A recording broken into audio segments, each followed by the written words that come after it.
Observamos el mundo para comprenderlo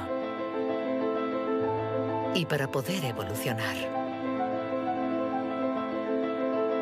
La inteligencia nos ha permitido forjar herramientas para comprender lo pequeño y lo infinitamente grande. Desde hace más de un siglo, psicólogos, biólogos, genetistas y neurocientíficos la diseccionan, la analizan y la miden. Hemos inventado los ordenadores y caminado sobre la Luna. Pero contrariamente a lo que podríamos creer, nuestra inteligencia individual no ha aumentado. Hoy en día, la ciencia explora las diferentes facetas de nuestra inteligencia. Pero, ¿saben en realidad los científicos qué es la inteligencia?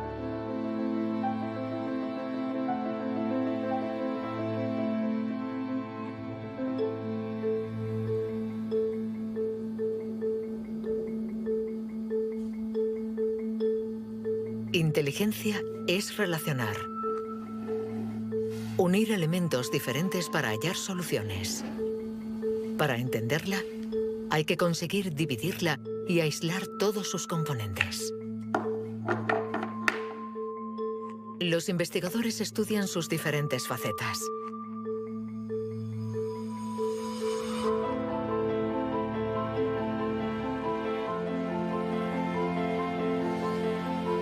Para medir la inteligencia, una de las primeras propuestas ha sido medir la velocidad a la que reacciona el cerebro. Este es el método que el profesor Tenny Yanois ha utilizado. Él ha comparado nuestro tiempo de reacción con el de nuestros ancestros. Y los resultados de su estudio no nos favorecen.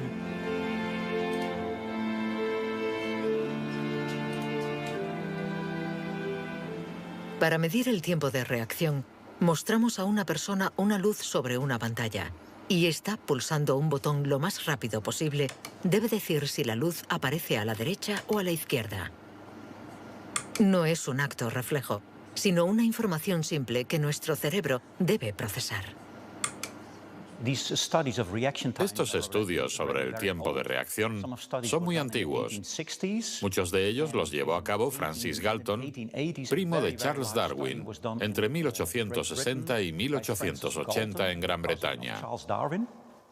Galton hizo pruebas a muchos miles de personas representativas de la población de la época.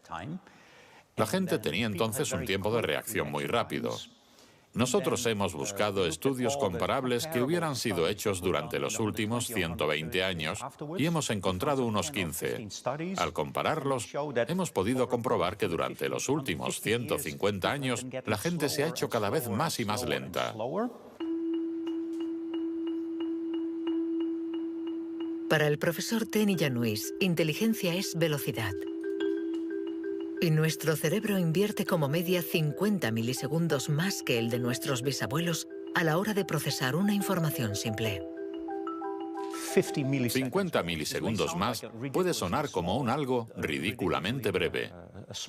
Pero si pensamos en las miles y miles de decisiones que debemos tomar cada día, y somos un poco más lentos en cada decisión, esto puede tener consecuencias muy, muy importantes.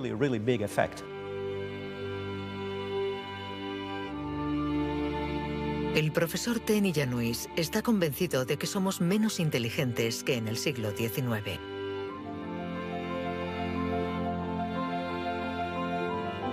Y la prueba está en la increíble capacidad de invención de este periodo, marcado por una explosión de las innovaciones, de la creatividad, de las ideas. En el siglo XIX hubo muchas innovaciones fantásticas. Hay estudios que muestran que el número de inventos por habitante era 4 veces mayor que hoy en día. El profesor Tenny Yanois piensa que nuestra inteligencia está en declive desde hace por lo menos 150 años. Pero en el siglo XIX, Sir Francis Galton ya pensaba que los ingleses eran bastante menos inteligentes que los griegos de la antigüedad, donde no faltaban las mentes brillantes. Entonces, y los predecesores de los griegos, los hombres prehistóricos. Es extremadamente difícil medir su inteligencia. Sin embargo, en el Instituto Max Planck de Leipzig intentan responder a esta pregunta reconstruyendo el cerebro de nuestros antepasados de la prehistoria.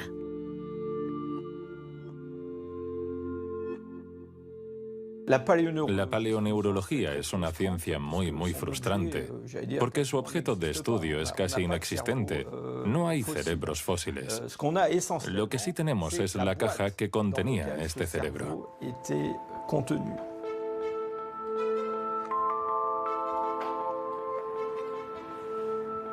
Al comparar nuestro cerebro con el del hombre prehistórico, los científicos han encontrado diferencias no solo en la forma, sino también en el tamaño.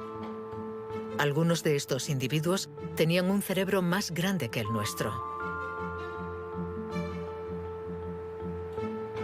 Sabiendo que todo lo que somos, todo lo que pensamos, nuestros recuerdos, la personalidad, las emociones, el lenguaje, todo depende de este órgano, entonces, ¿es que la inteligencia está relacionada con el tamaño? Sería absurdo pensar que no hay relación entre el tamaño del cerebro y la complejidad de los comportamientos, es decir, la inteligencia. Esto lo vemos en el reino animal.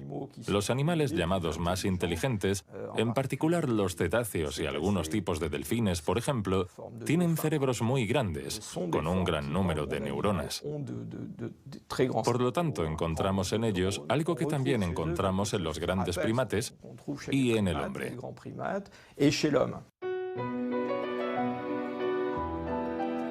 La evolución hizo crecer el tamaño de nuestro cerebro durante 2 millones de años, hasta alcanzar su máximo hace unos 15.000 años. El hombre de Cro-Magnon, que pintó en la cueva de Lascaux hace unos 17.000 años, era un Homo sapiens como nosotros. Pero de todos los Homo sapiens, este era el que tenía el cerebro más grande. El tamaño de nuestro cerebro ha disminuido en comparación con el de este antepasado.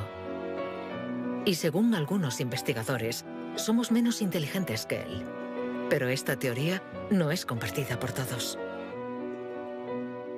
Yo no creo que haya una inteligencia que se pueda medir con una regla y decir que nuestro reciente antepasado era igual o más o menos inteligente.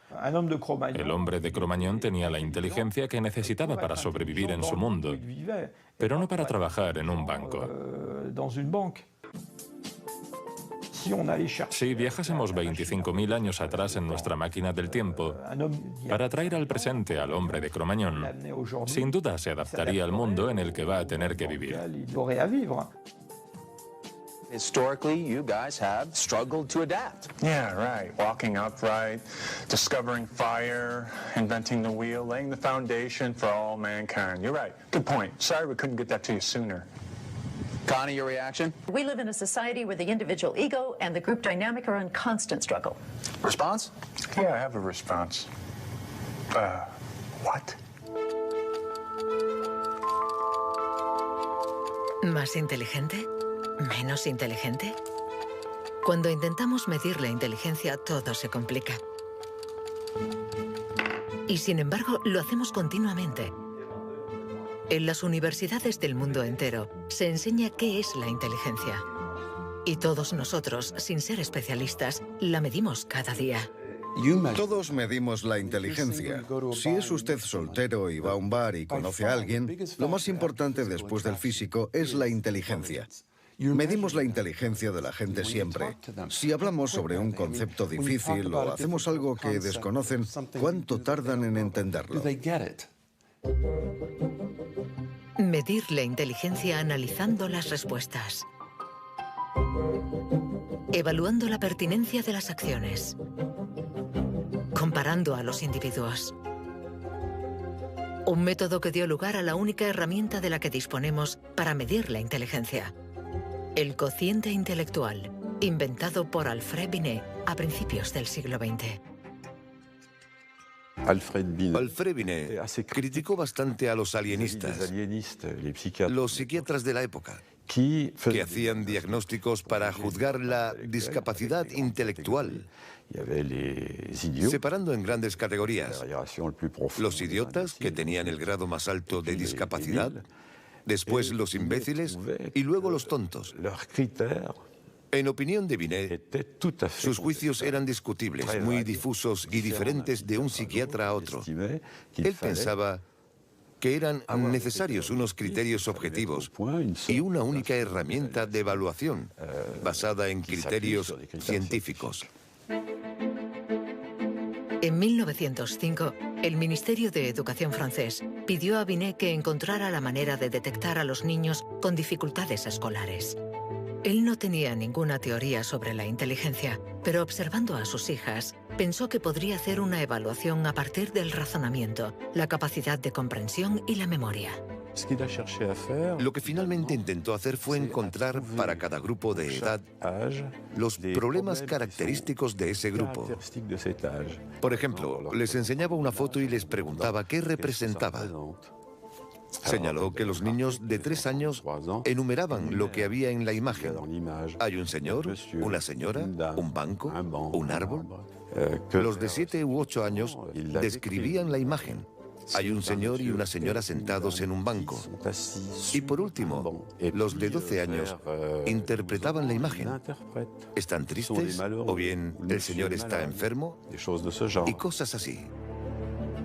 Así, Binet desarrolló junto a Théodore Simon el primer test de inteligencia.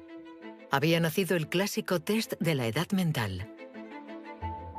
Es la relación entre la edad mental dada por el resultado del test y la edad real de la persona. La cifra se multiplica por 100 para obtener el cociente intelectual. Si un niño de 10 años resuelve las pruebas de uno de 12, será un niño adelantado y tendrá un cociente de 120. La idea era relacionar el rendimiento de un individuo con el de otros individuos comparables, es decir, los que están exactamente en la misma categoría de edad, la misma cultura, etc. Y, obviamente, partiendo de una serie de puntuaciones en la prueba para una edad determinada. El cociente intelectual es la posición de un individuo comparado con el rendimiento de otros que son como él o ella, es decir, de la misma edad. Le damos al cociente intelectual un poder exagerado, porque pretende medir una cualidad tan particular como la inteligencia. Es difícil resistirse a la tentación de medirse, de compararse. Lo que sí es un poco ridículo es lo que nos encontramos actualmente en Internet, como las páginas web que calculan nuestro cociente intelectual. La gente hace el test, se encuentra con una cifra y la interpreta.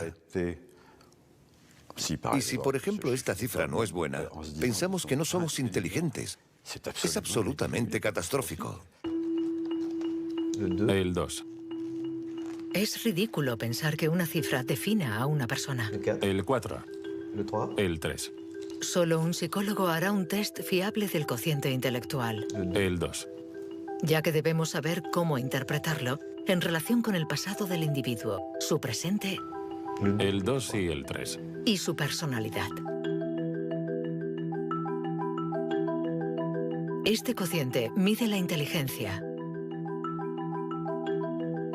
Compara a las personas. Pero ¿nos permite saber si nuestra inteligencia ha evolucionado desde que Binet lo inventó hace más de un siglo? ¿Obtenemos mejores resultados en el test hoy?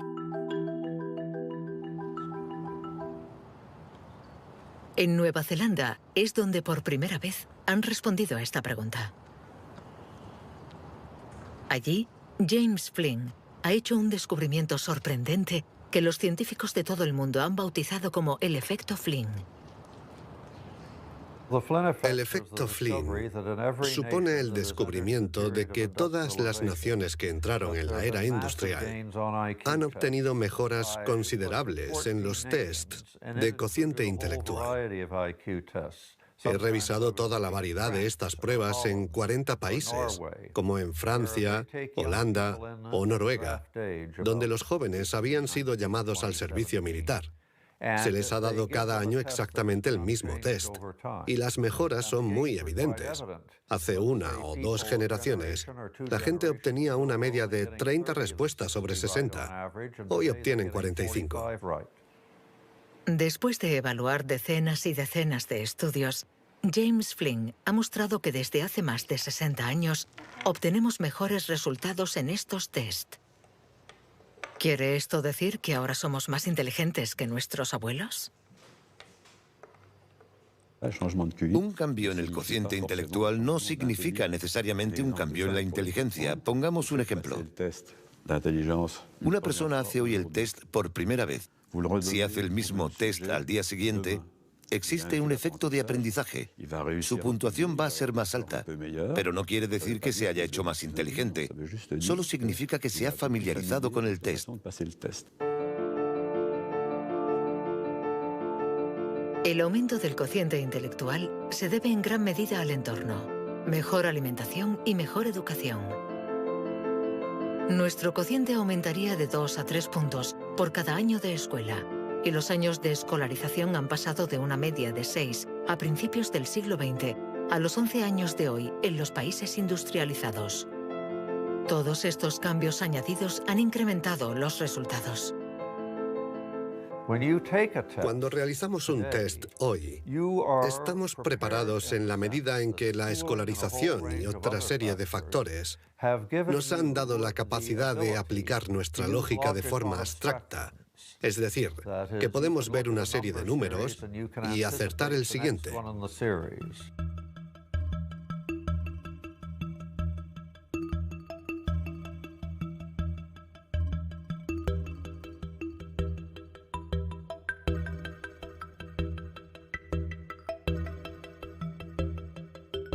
En cuanto a la inteligencia, no hay que fiarse de las apariencias.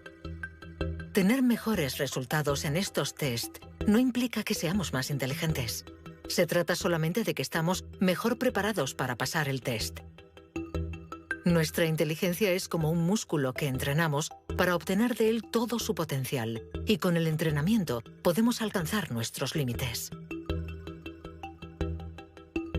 Las cifras lo demuestran. Tras decenios de mejora, los resultados de los test han llegado al tope. Incluso están empeorando en países como Inglaterra, Dinamarca o Noruega. El aumento del cociente intelectual es un fenómeno que ha durado un siglo, pero todos los países terminarán por llegar al tope de este incremento.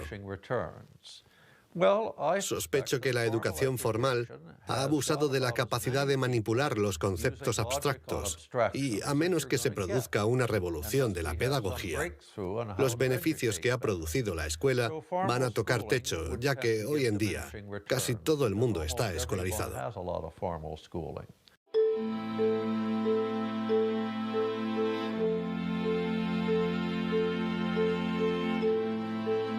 Un cociente estancado. Cerebros cada vez más lentos y más pequeños. ¿Dónde está nuestra inteligencia?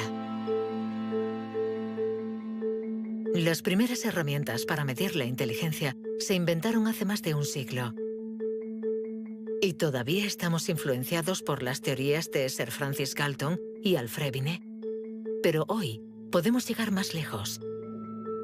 En lugar de medir lo que la inteligencia produce, pongamos nuestra atención en el órgano que produce la inteligencia.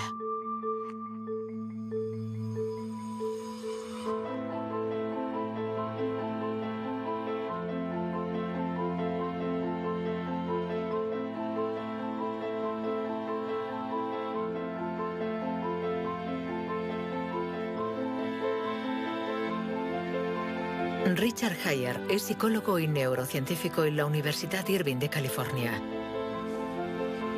Desde hace más de 30 años, intenta averiguar cómo es un cerebro inteligente. Gracias a los progresos de los instrumentos de observación, Heyer y su colega, el profesor Rex Jung, investigan en qué lugar del cerebro se aloja la inteligencia. Veamos el cerebro de Richard Hayer. Vemos un bonito cerebro. El doctor Hayer es una persona brillante e inteligente y vemos todas las regiones que sustentan su inteligencia.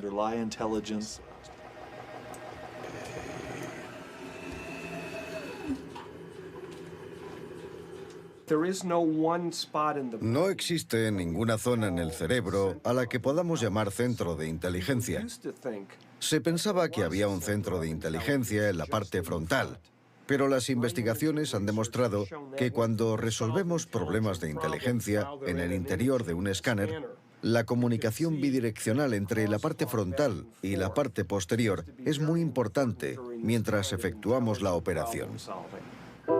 El profesor Hayer es uno de los pioneros en la utilización de modernas técnicas de neuroimagen.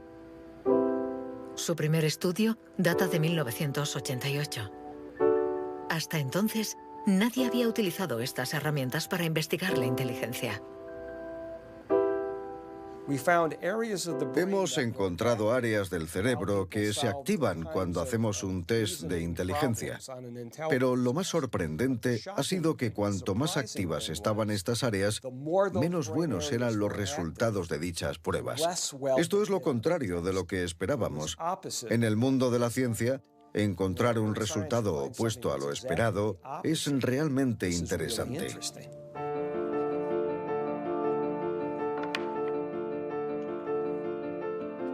Un cerebro inteligente no es un cerebro que funciona más, sino todo lo contrario. Es un cerebro que funciona menos.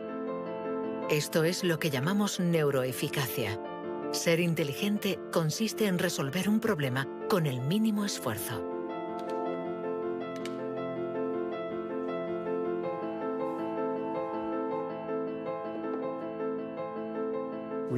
Si recordamos la primera vez que condujimos un coche, el primer día en un gran aparcamiento vacío, con alguien sentado a nuestro lado, girando el volante y pensando, ahora tengo que frenar.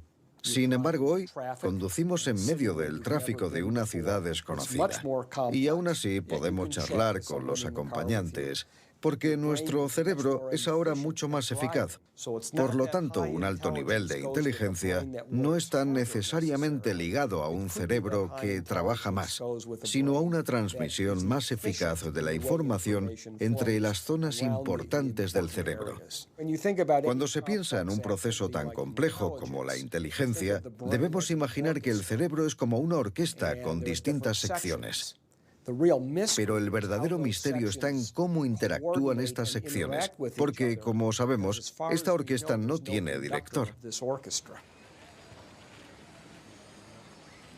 Si el cerebro es una orquesta, entonces la inteligencia es la música.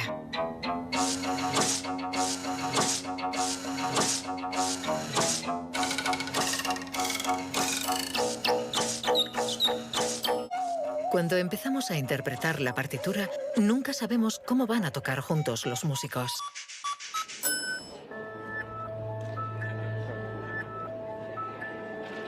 En la Universidad de la Sorbona, el profesor Olivier Houdet busca un director para esta orquesta. Para encontrarlo, mide la actividad eléctrica del cerebro mientras los niños resuelven problemas. Lo que le interesa es lo que él mismo llama bugs de inteligencia. Mostramos a un niño una imagen con 1, 2, 3, 4, 5 babars separados y 5 babars juntos. Y le preguntamos si hay el mismo número de babars en la parte de arriba y en la de abajo. Hasta los 7 u 8 años, todos los niños del mundo responderían, hay más arriba, porque la imagen es más larga. El cerebro de los niños es fácil de engañar por la inteligencia visioespacial, según la cual longitud es igual a número. Esto significa que tenemos caminos neuronales distintos para resolver una misma tarea.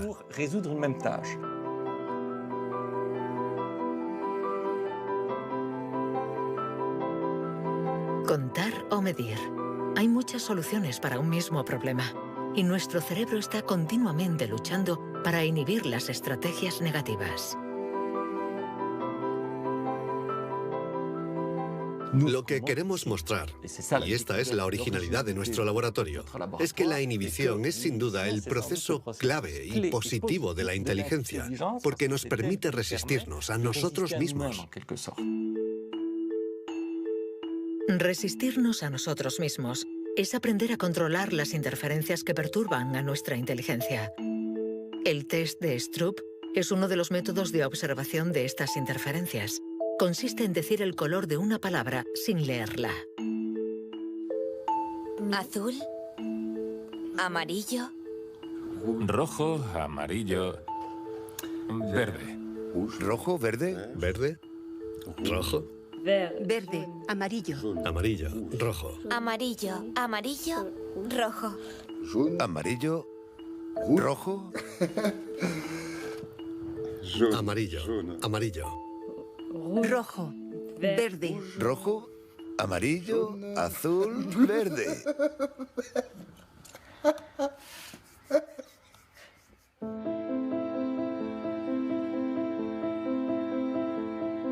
Para resolver un problema usamos diferentes regiones del cerebro unidas entre sí, pero que a veces entran en competencia.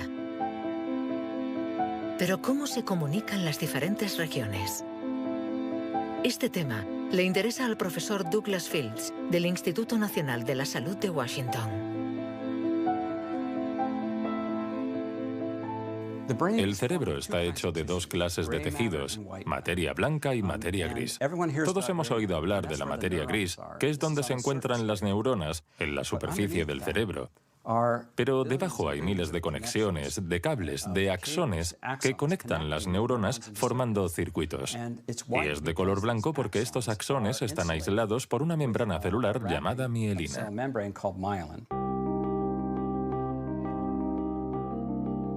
La mielina envuelve los axones y permite que la información circule de forma rápida y eficaz en el cerebro.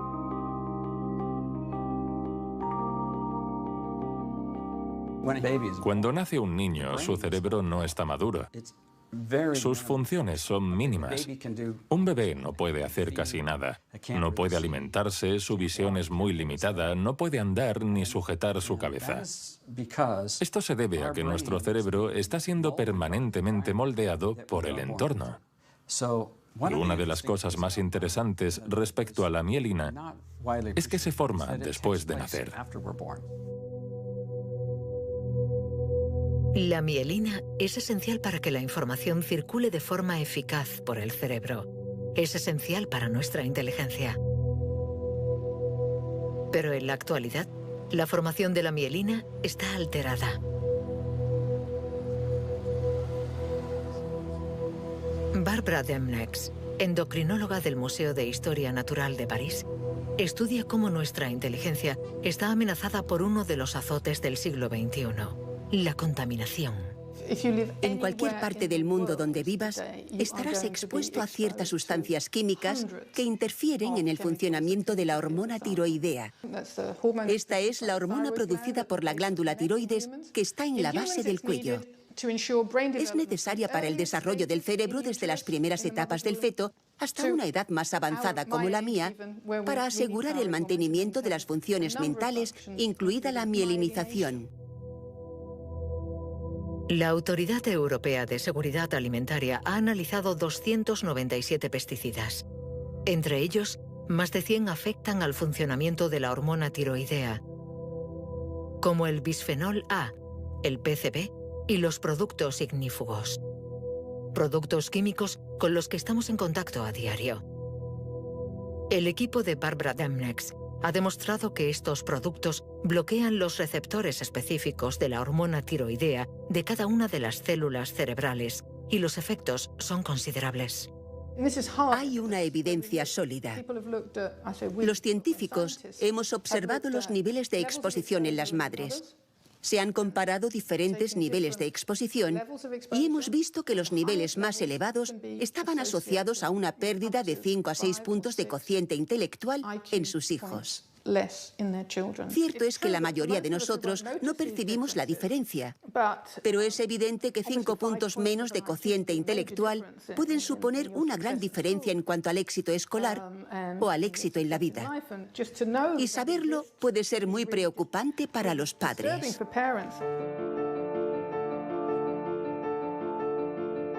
Nuestra inteligencia nos ha permitido crear un mundo complejo, pero a costa de degradar el medio ambiente. Y podríamos estar pagando el precio si esta degradación afecta a nuestro cerebro, actuando, por ejemplo, sobre la mielina. Pero si este fenómeno se confirma, ¿qué haremos? Durante más de un siglo, hemos pensado que los procesos mentales se debían solo a la actividad eléctrica de las neuronas. Pero hoy, los neurólogos han comenzado a explorar nuevos campos. Tan solo el 15% de las células del cerebro son neuronas. El resto, el 85%, no se comunican mediante impulsos eléctricos. Las llamamos glía. Nuevos métodos nos han permitido ver, para nuestra sorpresa, que las células gliales se comunican entre ellas y con las neuronas sin electricidad. Esto es un punto de partida fascinante, porque supone un cambio fundamental de conceptos respecto al funcionamiento del cerebro a nivel celular. Células gliales. Células mucho más numerosas que las neuronas y que forman su entorno. Algunas fabrican la mielina. Otras alimentan a las neuronas y las protegen. Estas se denominan astrocitos. Y un descubrimiento inesperado indica que los astrocitos juegan un papel en la inteligencia. Todo comenzó con un genio. En abril de 1955, en el Hospital Princeton de New Jersey, el patólogo Thomas Harvey dirigió la autopsia de Albert Einstein. El 18 de abril, a las 8 de la mañana, decidió robar el cerebro del hombre considerado como la encarnación del genio. Pretendía examinar este preciado órgano para encontrar el secreto de la inteligencia. Después de esconderlo en su casa durante 27 años, autorizó a otros científicos a examinarlo. Estos descubrieron en el cerebro de Einstein lo que podría ser el secreto de su inteligencia. El cerebro de Albert Einstein fue examinado para ver qué era lo que lo hacía más inteligente, y no pudieron encontrar ninguna diferencia en el número de neuronas ni en el tamaño. No había nada, excepto que su cerebro tenía más astrocitos. Esto llamó la atención de mucha gente sobre el papel de los astrocitos en la inteligencia. Los astrocitos. Células gliales identificadas hace más de un siglo. Aunque en los últimos años, los científicos han comprendido que su función no era mucho más compleja de lo que imaginaban. Los astrocitos sirven para muchas cosas. Controlan la sinapsis, controlan el flujo sanguíneo en el cerebro, alimentan a las neuronas, reaccionan a las heridas. Todas estas cosas estaban consideradas como tareas menores que los astrocitos hacían en el cerebro, y no habían sido tomadas muy en serio hasta que se dieron cuenta de lo determinantes que son los astrocitos para las neuronas. Un astrocito humano controla cientos de neuronas, muchas más que, por ejemplo, un astrocito de ratón. Basándose en esta observación, un equipo de la Universidad de Rochester ha realizado un experimento fascinante. Para entender mejor la inteligencia humana, han decidido cruzar la barrera de la especie y han trasplantado astrocitos humanos en el cerebro de un ratón. Hemos trasplantado astrocitos humanos en ratones y el trasplante invadió literalmente todo su cerebro. Cuando lo revisamos un mes después, pudimos ver que allí donde habíamos realizado el injerto, este ocupaba un lugar discreto. Un año más tarde, todo el cerebro se había injertado a sí mismo. Todas sus células habían sido literalmente reemplazadas por células humanas. Y nos dimos cuenta de que estos ratones tenían más memoria y más capacidad de aprendizaje que los no injertados. Para comprobar las capacidades de los ratones con el cerebro modificado, los metieron en un laberinto. Resultado: los injertados encontraron la salida 2 veces más rápido que los no injertados. Este experimento no deja lugar a dudas. Los astrocitos favorecen la memoria y el aprendizaje. Juegan un papel clave en nuestra inteligencia.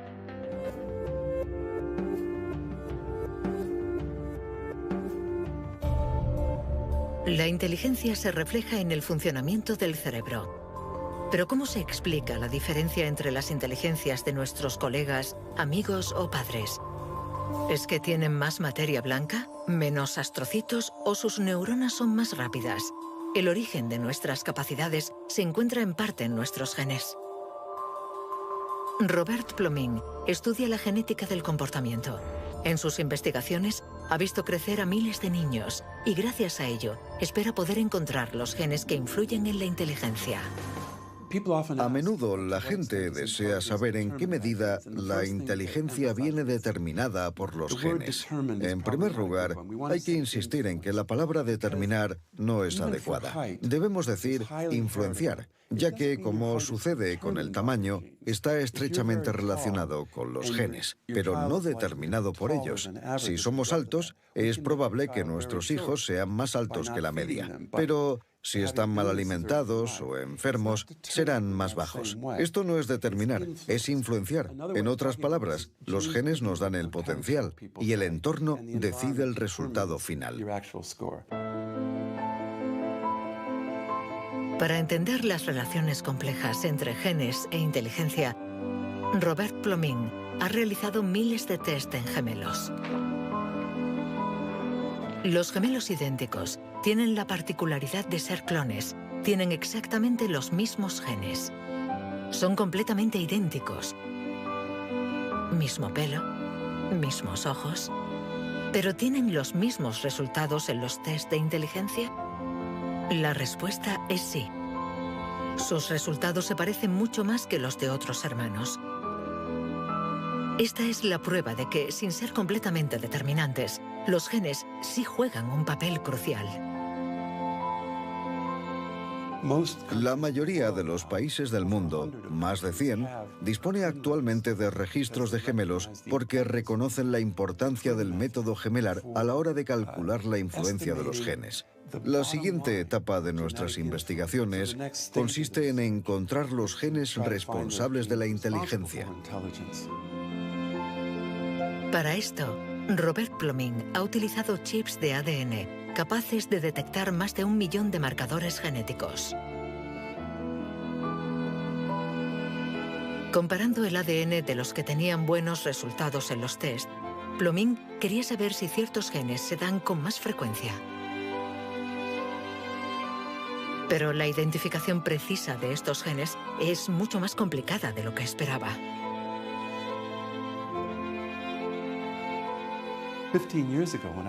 Hace 15 años, cuando comencé a buscar los genes de la inteligencia, nadie imaginaba que sería una tarea tan difícil.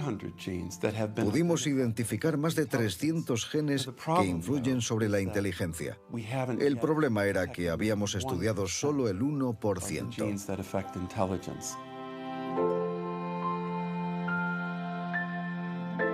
La inteligencia está influenciada por la interacción de muchos miles de genes que conforman una red increíblemente compleja. Además, producen efectos distintos en función de la región del cerebro donde actúen. Antes pensábamos que el cerebro funcionaba por áreas. Esta área controla el lenguaje, esta hace otra cosa. El cuerpo calloso comunica los hemisferios. Hoy nos hemos dado cuenta de que esto era ficción y que el cerebro actúa de forma más global. Desde un punto de vista genético, se ve más claro todavía, ya que la mayoría de los genes que actúan sobre el cerebro actúan sobre muchas regiones del cerebro. Paso a paso vamos entendiendo nuestra inteligencia. Los científicos afinan las herramientas para medirla, pero la cuestión es cómo las vamos a utilizar.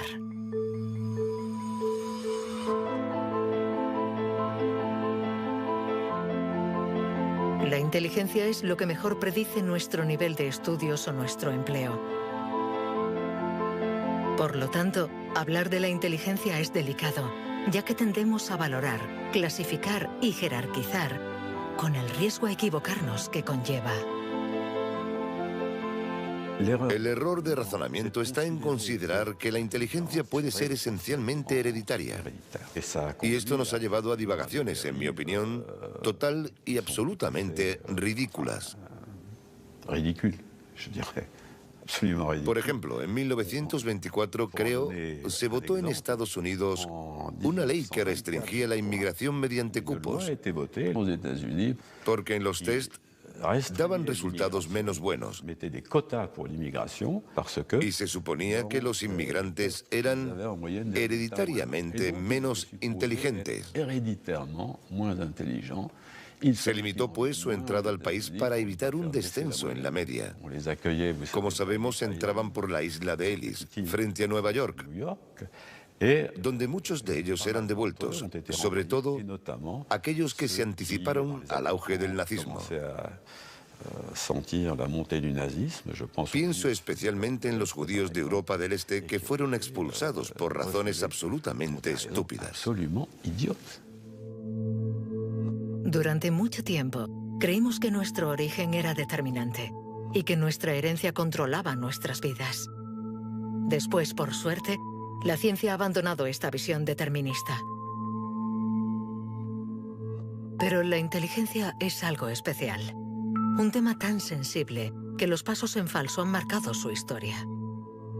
William Shockley, físico visionario y premio Nobel por su descubrimiento del transistor, resultó menos brillante en sus estudios sobre la inteligencia. Dr. Shockley, if you could answer it yes or no, I would appreciate it.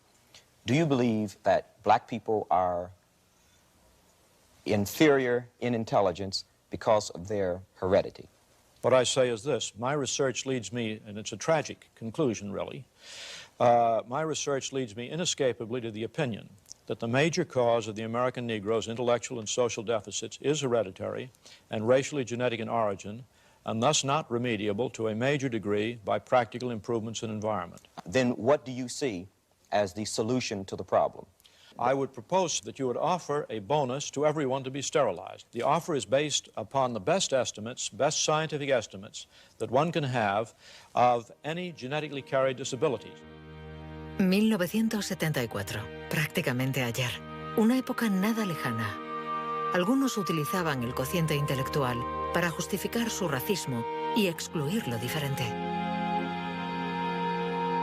Joseph Skobanek sufre el síndrome de Asperger, una forma de autismo compatible con un cociente elevado.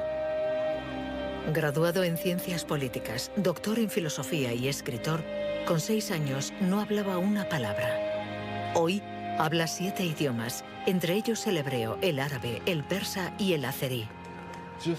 Yo formaba parte de esos niños cuyo destino era la basura. Durante mucho tiempo nos dijeron que las personas autistas eran deficientes intelectuales. Autismo llegó a ser casi sinónimo de discapacidad intelectual. Sin embargo, hoy sabemos que esto no es así. Toda sociedad humana necesita una jerarquía, necesita gente que marque la diferencia. Y tendemos a resumirlo todo bajo un criterio único. En Estados Unidos, la calidad humana y las jerarquías se definen por el cociente intelectual. En Francia puede ser cualquier concurso administrativo. En la China imperial eran los famosos exámenes del mandarín. Pero todo esto reposa sobre una idea central, y sin embargo errónea, la de que hay una única escala para medir la inteligencia de la humanidad. Y todo aquel que predica estas teorías se sitúa a sí mismo en lo más alto. La inteligencia como escala única de la humanidad. ¿Pero se puede definir lo humano desde una sola dimensión? ¿Podemos ser definidos tan solo por la inteligencia cuando ella misma tiene tantas facetas distintas?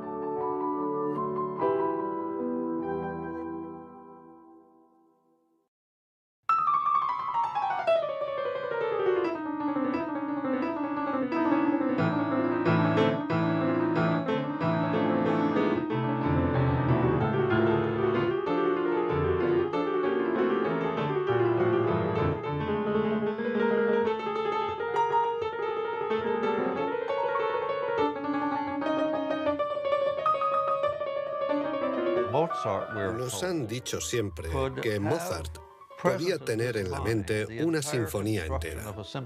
Cuando escuchamos una sinfonía, debemos seguirla a medida que se desarrolla en el tiempo. Sin embargo, él la veía en su totalidad. Viene a ser la clase de complejidad mental de un matemático cuando tiene en mente 7 u 8 fórmulas y conoce todas las conexiones posibles entre ellas. Pero siempre podemos argumentar. ¿La inteligencia musical es inteligencia? No importa. Lo que importa es que existe y que aquellos que la poseen no tienen necesariamente un cociente intelectual elevado.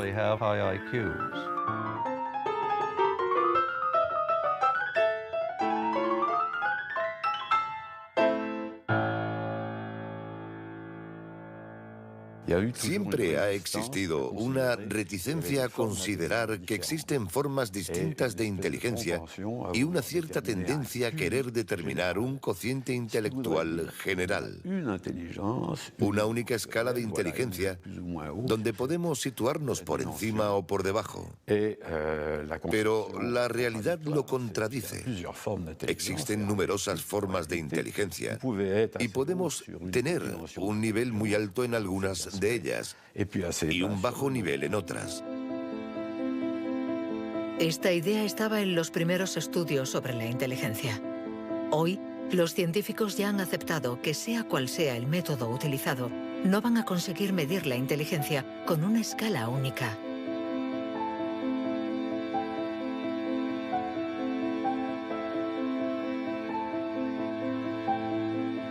En la Universidad de Nuevo México, el profesor Rex Jung está convencido de que para resolver cualquier tipo de problema usamos distintos tipos de razonamiento. Y lo que llamamos inteligencia no es sino uno más de ellos. Creo que la creatividad es otro modelo de funcionamiento del cerebro y lo que intento averiguar es si es diferente a la inteligencia o similar. ¿Estamos hablando de lo mismo o de algo distinto? Y he llegado a la conclusión de que la creatividad es un proceso de razonamiento básicamente diferente.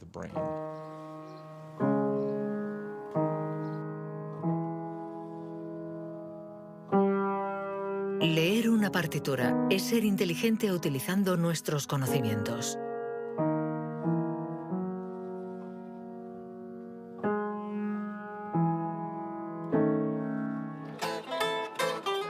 Improvisar es ser inteligente inventando y siendo creativo.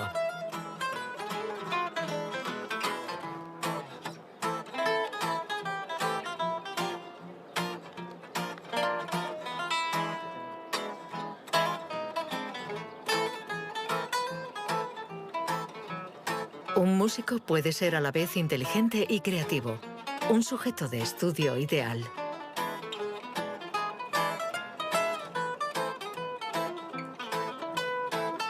El profesor Jung ha estudiado numerosos cerebros para saber cómo pueden coexistir inteligencia y creatividad. Trabajo sobre la hipótesis de que son complementarias y que hay dos redes diferentes en el cerebro que cooperan para permitirnos razonar. Una es un tipo de razonamiento inteligente y la otra un tipo de razonamiento creativo. Y las dos son extremadamente importantes. Estamos muy cerca de comprender cómo funcionan. Nuestra teoría es que la red de la inteligencia se sitúa sobre todo en la superficie del cerebro. Con la creatividad las cosas son diferentes, porque depende principalmente de la llamada red de modo por defecto, situada en el interior del cerebro. Estas dos redes intercambian permanentemente información para que podamos resolver los problemas que nos plantea el mundo en que vivimos.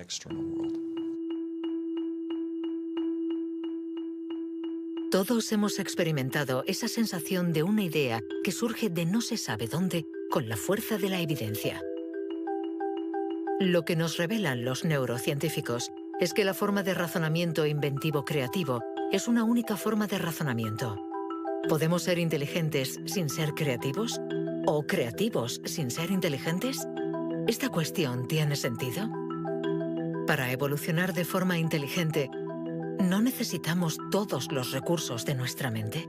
No podemos ser creativos, por ejemplo, en física, si solo tenemos formación en física. Para ser creativos en física, necesitamos estar educados en ese universo extraño y poder utilizar y reutilizar los mecanismos mentales que hemos aprendido en otros contextos. El problema de las investigaciones estériles es que se encierran en su burbuja y no dan ni reciben información. Por el contrario, las personas creativas son aquellas que importan ideas de un universo a otro.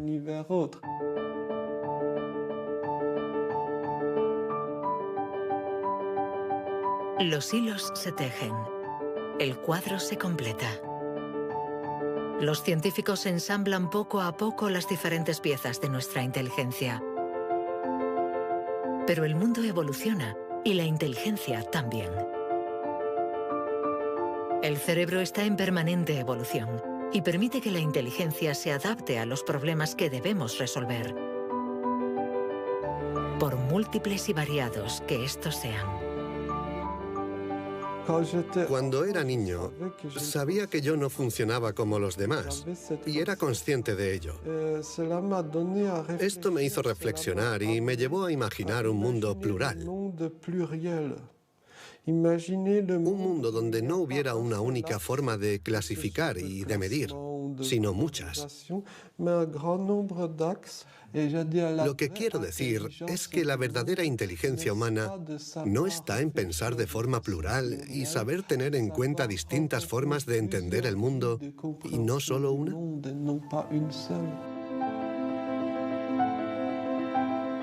El papel de la ciencia no debe ser el de decir si somos más o menos inteligentes que nuestros vecinos o que nuestros antepasados, sino el de ayudarnos a entender cómo funciona nuestro cerebro. Así, sabremos cuidar nuestra inteligencia y también mejorarla para tejer hilos de unión entre nosotros y la diversidad que nos rodea.